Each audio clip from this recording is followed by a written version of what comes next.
यो कहलो नया साल आबऽ वाला छै तऽ हमहूँ सब ने किछु के नया शुरुआत करबै आकि पिछले साल जकाँ सबटा ओहिना पुराने चीज करैत रहबै।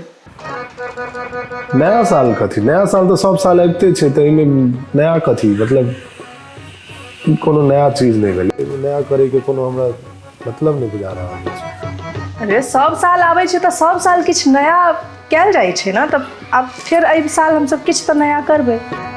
यो नया साल के बहुत नाटक छै भाई, ई अनेरो की एगो साले साल नया साल आबि जाइ छै। अरे की नया करबै अहाँ, जहिये अहाँ कोनो चीज नया करबै ओहिये नया साल भऽ जेतै, नया दिन भऽ जेतै। फिर तऽ फिलॉसफी नहीं झाड़ू, नया साल छै तऽ किछु नया प्लान हेबाक चाही, अहाँके करऽ पड़त, केनाहू करू। फिलॉसफी के कोन बात भेलै, तंग भऽ गेल छी हम ई नया साल से, एक तऽ साले साले नया साल आबि जाइ छै, ओहिपर से फेर जीनाइ कठिन भऽ गेल छै, पृथ्वी पर में हम रहे नहीं चाहै छी। हाँ, ई पृथ्वी पर नहीं रहबै तऽ कोन पृथ्वी पर रहबै।